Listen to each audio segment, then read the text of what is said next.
자, 88페이지입니다. 개항과 불평등 조약 체계의 성립이라고 얘기하는데, 여기서 말하는 개항은 이제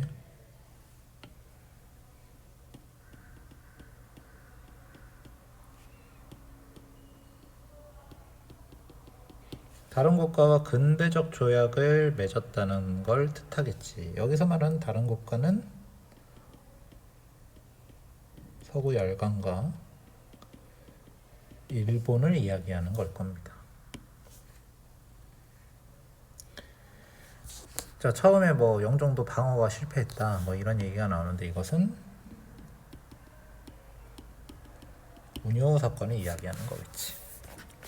자, 그러면 우리나라가 다른 국가와 근대적 조약을 맺었다는 건데, 우리나라가 그 전의 상황을 생각을 해보면 다른 나라와 이런 근대적 조약을 맺는 게 이상한 일이야. 왜냐면 우리는 열강의 통상 요구에 계속 강경하게 대응을 했거든. 그래서 병인 양요도 일어나고 신미 양요도 일어나고, 그리고 서계 사건이라고 해서 일본이 메이지 유신 이후에 우리나라의 외교 문서를 받았는데 이 외교 문서를 돌려보내는 일이 벌어졌어. 이것이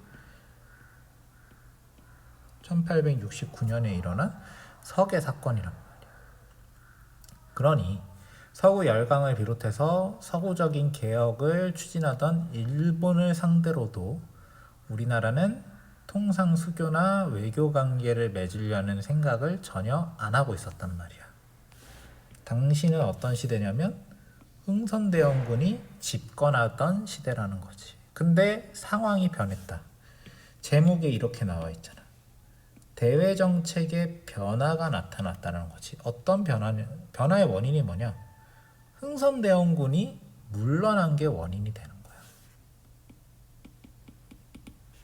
조선의 대외 정책이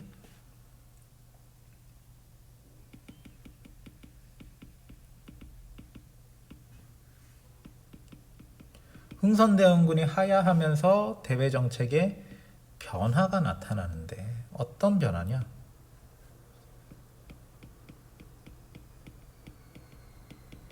우리는 무조건 통상수교를 거부한다 해서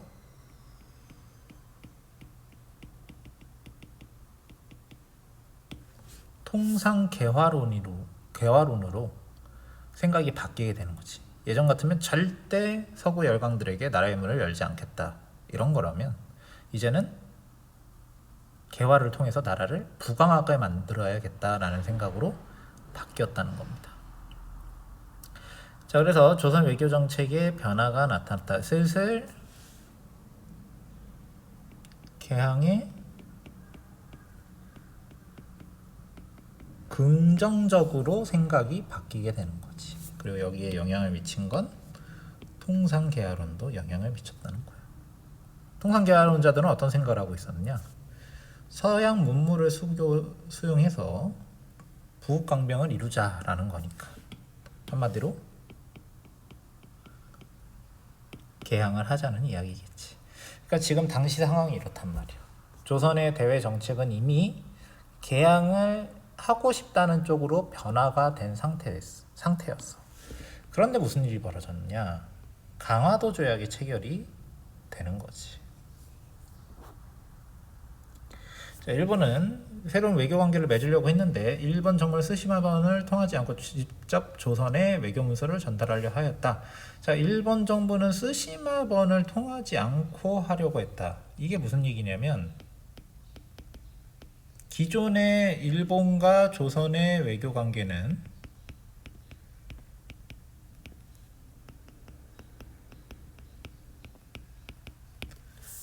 대마도인 스시마번을 통해서 외교를 벌였다는 거예요.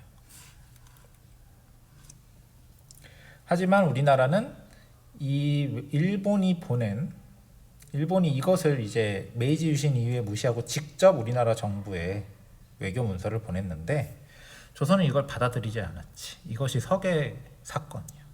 그러니까 흥선대원군 시기에 이랬다는 거야. 자, 이에 일본에서는 정한론이 일어났고 포함 외교로 조선을 개항하자는 결론으로 이어졌다. 이게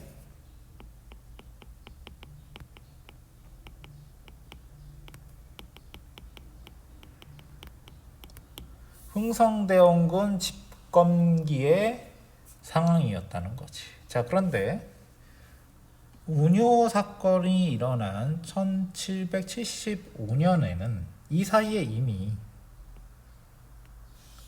흥선대원군은 1873년에 물러났단 말이지.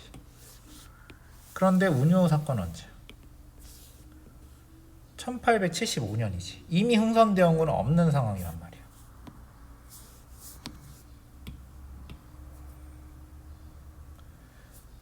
자, 그래서 운요가 허락 없이 강화도로 접근하자 우리나라는 위협 사격을 했고 초지진 파괴하고 영종도로 상륙하여 살인 약탈 방화를 저질렀다. 이 상황 자체만 보면 신미양요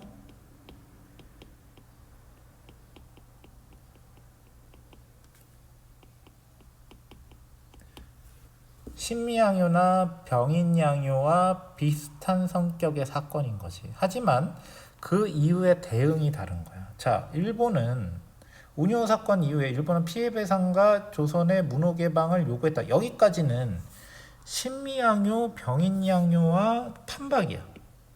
신미양요나 병인양요나 신미양요도 마찬가지였어. 프랑스가 한창 강화도를 힘으로 점령을 한 다음에 조선에게 문호 개방을 요구했고, 신미양요도 마찬가지로 강화도를 점령하고 문호 개방을 요구했는데 조선은 거절했지. 그런데 이번엔 달라졌단 말이야. 일본이 문호 개방을 요구해서 무력 시위를 벌였는데 그 전에 신미양요나 병인양요는 조선이 대응을 안 했다면 이번에는 조선은 일본의 교섭 요구를 받아들였단 말이지. 뭐 때문이냐 이거야. 이미 조선의 외교 정책은 대원군의 집권이 끝난 이후에 변화가 된 상태이기 때문에 이렇게 됐다라는 거지. 그래서 정리를 해보자면 이런 상황인 거야. 흥선대원군 집권기에는 통상수교 거부 정책이 펼쳐지고 있었기 때문에 프랑스나 일본의 외교 문서나 미국의 통상 요구나 모두 거부한단 말이지. 그런데 흥선대원군이 실각을 하게 됐단 말이야. 1873년. 그래서 조선의 외교 정책은 변화하고 통상 개화론자가 대두한 상황에서 운요 사건이 벌어지고 개항 요구가 들어왔단 말이지. 그렇다면 이제 예전처럼 병인양요나 신미양요 이유처럼 무시를 하는 게 아니고 그 요구를 받아들여서 조약을 맺게 되는 거지. 그렇게 맺어진 조약이 바로 강화도 조약이라는 겁니다.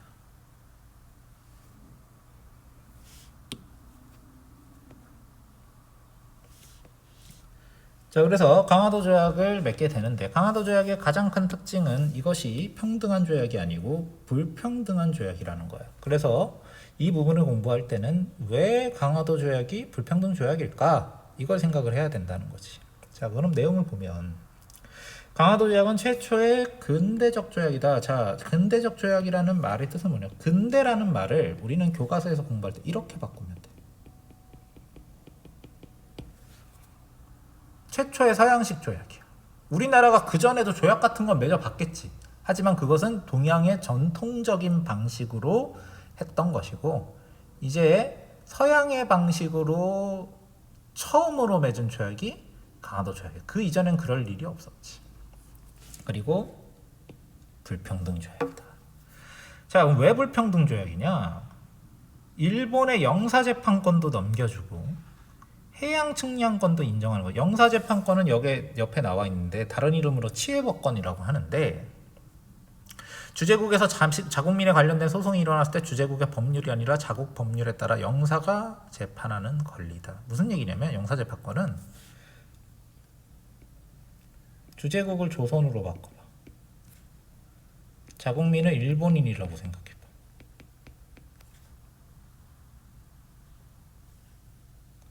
그리고 영사는 뭐냐면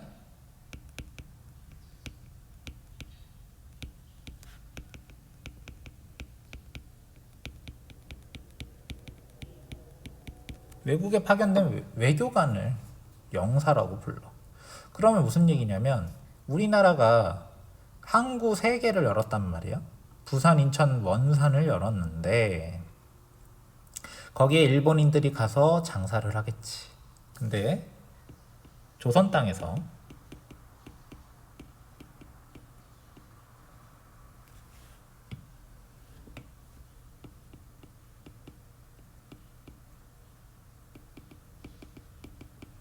일본인과 조선인 사이에 다툼이 벌어지면 원래는 우리나라 땅에서 벌어진 일이니까 우리나라 법을 적용해야 되는데 이 치외법권이라는 것 때문에 조선법이 적용이 안 되고 일본인과 관련된 일은 일본 법이 적용되고 일본 영사가 재판을 하게 되는 거야. 그러면 당연히 이 일본인과 조선인 사이에 다툼이 벌어지면 일본인에게 유리한 방식으로 법률이 적용이 되겠지. 굉장히 불평등해. 지금은 이런 식의 조약은 있지 않아. 만약에 현재 우리나라 사람이 일본 가서 사고를 치면 일본 법으로 처벌을 받고 일본 재판소에서 재판을 받는 거고, 마찬가지로 일본인이 우리나라에 와서 뭔가 잘못을 저지르면 우리나라 법정에서 재판을 받고 우리나라 법으로 심판을 받단 말이야. 그리고 당연히 우리나라 교도소에서 형을 살게 되는 거지. 가끔 막 우리나라 막 이제 그 당사자의 국가로 돌려보내려고 그렇게 요구하는 경우도 있는데 특수한 경우가 아니면 보통 그 나라에서 처벌을 하게 되는 거지. 이 영토 주권과 사법 주권을 굉장히 침해하는 불평등한 내용인 거지. 해안 측량권은 우리나라의 해안의 수심이나 깊이나 지형을 다 탐사할 수 있게 해주는 거야. 그러면 그 지형을 다 꿰뚫으면 나중에 이곳에서 전쟁을 할 때나 할 때 굉장히 유리해지겠지. 그리고 이런 해양 측량 같은 경우에는 다른 나라에 함부로 넘겨주면 안 되는 중요한 정보인데 이런 것들을 그냥 넘겨줬다는 거지. 그래서 영사재판권과 해양 측량권을 인정하면서 불평등한 조약이라고 얘기를 하고, 또한 강화도 조약과 세트로 조일 수호조규 부록과 조일 무역 규칙이 체결됐는데 이런 것들은 수호조규 부록은 세부 규칙이 적혀 있을 거고 조일 무역 규칙은 경제와 교역에 관련된 조약인데 여기도 당연히 불평등한 내용들이 있어.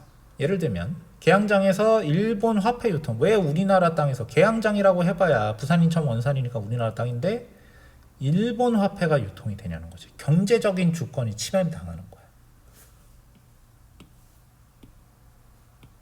그 다음에 양곡의 무제한 유출을 허용했다. 양곡이라고 하면 우리나라의 쌀 이런 곡식들을 얘기하는데 우리나라 사람도 먹고 살아야 되는데 일본에 무한정 팔아버리면 문제가 생길 거 아니야. 근데 일본 애들이 우리나라가 쌀이 부족하면 외국에 쌀을 안 팔 수 있는 그런 자유가 있어야 되는데 그럼 자유를 안 주는 거지. 양곡의 무제한 유출을 허용했다. 이러면 요즘으로 치면은 우리나라 요새 마스크가 부족한데 다른 나라에 마스크를 무한정 수출해버리면 안 되잖아. 그래서 우리나라는 현재 외국에 수출되는 마스크의 수량을 제한했지. 근데 그런 제한이 없으면 우리나라 사람이 쓸 마스크가 부족해질 거 아니야. 그지? 자, 관세와 관련된 내용이 명시되지 않는 등 조선에 불리하였다. 관세도 없다는 거지. 그래서 경제 주권도 침해를 당한 상황이라는 거야. 자, 일본과 조약을 맺고 나니까 일본 이외에 다른 나라들하고도 조약을 맺게 됩니다. 일본 이후에는 뭐 미국, 영국, 뭐 그 외에 뭐 프랑스, 러시아, 뭐 이탈리아, 뭐 독일, 뭐 이런 나라들과 계속 조약을 맺게 되는데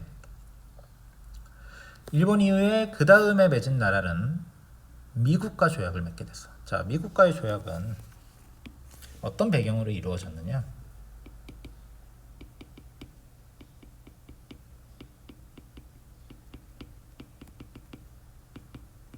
이건 배경이 중요해. 자, 내용을 보면 조선은 강화도 조약을 맺은 뒤 김홍집을 일본의 수신사로 파견해서 2차 수신사로 파견을 했어. 수신사 관련 내용은 이따가 뒤에 또 배우게 될 겁니다. 불리한 조항의 개정을 논의하고 세계 정세를 알아보려 하였다. 자, 맺고 나서 내용을 보니까 우리나라가 여러 가지 불리한 조항들이 있었죠. 관세도 못 받아, 치외법권도 있어. 그래서 이거를 뒤늦게 우리나라가 파악을 하고 고치려고 했었단 말이야. 자, 그래서 김홍집이 일본에 갔는데 조선 책략이라는 걸 입수해 와서, 조선 책략은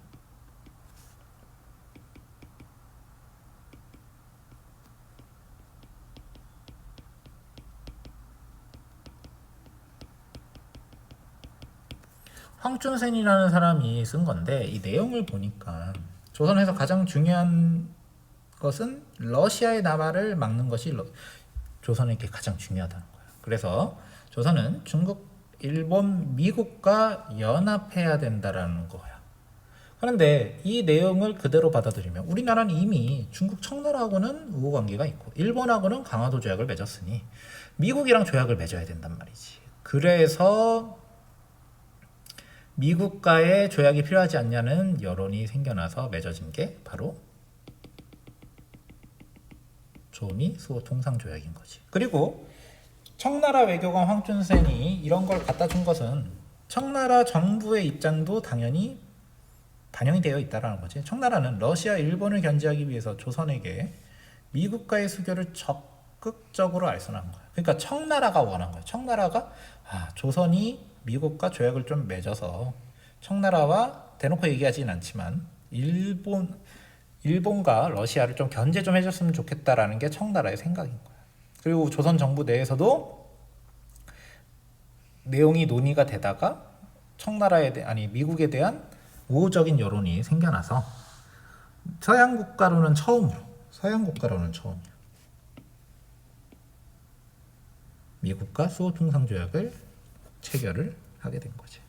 자, 그래서 조미 수호 통상 조약은 뭐가 중요하냐면 이전에 배웠던 강화도 조약과 구별하는 것이 중요합니다. 그래서 강화도 조약에 없는 내용들이 있어. 먼저 거중조정이라는 내용이 있고, 강화도 조약에는 관세 부과가 없는데 관세를 부과할 수 있게 했고, 최혜국 대우라는 것이 들어가게 됐어. 자, 거중조정이 뭐냐면 조약 당사국이 다른 국가와 분쟁이 생길 경우 중재한다는 것이다. 예를 들어서 우리나라가 일본과 다툼이 벌어지면 미국이 와서 말려줄 수 있다. 이게 바로 거중조정이야.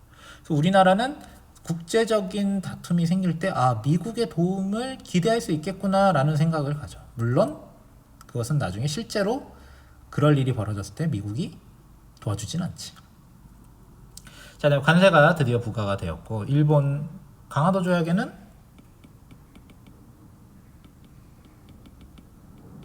관세가 없지. 자, 그다음에 최혜국 대우도 역시 강화도 조약에는 없어. 자, 최혜국 대우가 뭐냐? 여기 적혀 있지. 조약 체결 이후 다른 나라에 더 좋은 조건을 허용할 경우 조약 개정 없이 자동으로 그 조건을 부여받는 것이다. 예를 들어서 미국과 지금 처음으로 서양 국가 중에는 처음으로 조약을 맺게 되잖아. 근데 나중에 영국이나 독일 같은 나라와 조약을 맺게 되는데 더 유리한 조건으로, 미국과 맺은 조건보다 더 상대방에게 유리한 조건으로 조약을 맺어버리면 미국도 거기에 편승해서 조약 내용을 바꿀 수 있다는 거야. 조약 개정도 없이. 그치? 자동으로 그 조건을 부여받는 거지. 최고의 대우를 받겠다라는 거야. 이게 강화도 조약에는 없었어. 그럼 일본 애들이 이건 왜 안 넣었을까? 일본이 최혜국 대우를 넣으려고 했는데 조선에서 뭐라고 얘기했냐면, 니네랑 맺는, 일본과 조약을 맺는 게 마지막이야. 다른 서양 국가들하고는 우리나라가 조약 맺을 생각이 없으니까 최혜국 대우 같은 건 필요 없다, 이렇게 얘기를 했던 거지.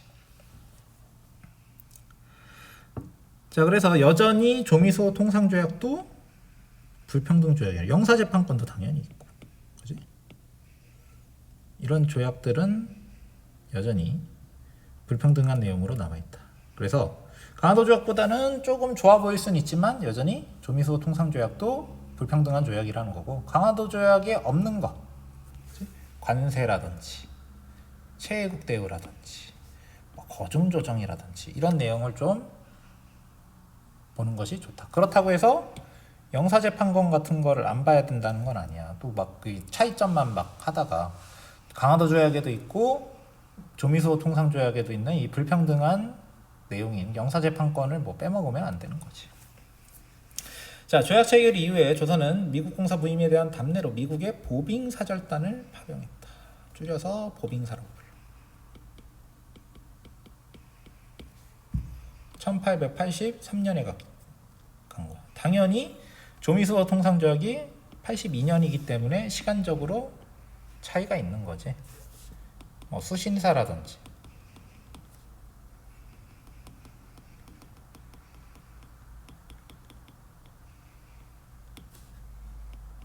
나중에 배울 건데, 청나라와 일본에 보냈던 사절단과 구별을 할 필요가 있어.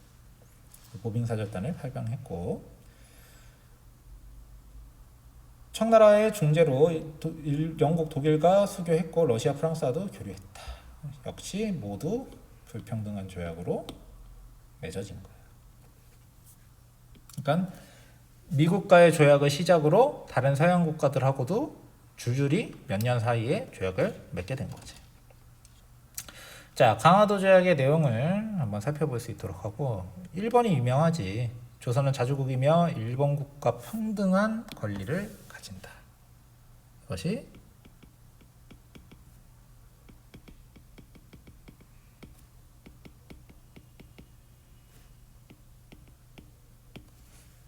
조선은 자주국이다. 이게 우리나라 좋으라고 한 소리가 아니고, 일본이 장차 우리나라를 침략하려고 하는데 청나라의 간섭을 배제하기 위해서 조선 문제에, 조선이 자주국이라는 얘기는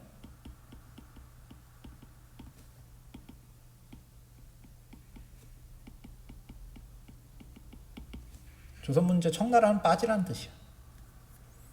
자, 그 다음에 조선 정부는 부산 외 두 곳의 항구를 개방한다. 어디겠어? 인천, 원산이지. 조선군 연해를 일본국 항해자가 자유롭게 측량하고 지도를 제작할 수 있도록 허가한다. 해안 측량과. 그지? 양국 이민은 각자 임의로 무역하며 양국의 관리는 조금도 간섭할 수 없고 제한하거나 금지할 수도 없다. 일본국 인민이 조선국이 지정한 각 항구에서 조선국 인민과 관계된 죄를 범한 경우 일본국 관원이 심판한다. 이게 바로 영사 재판권 혹은 치해 법권, 이렇게 얘기할 수 있겠지. 여기까지 하겠습니다.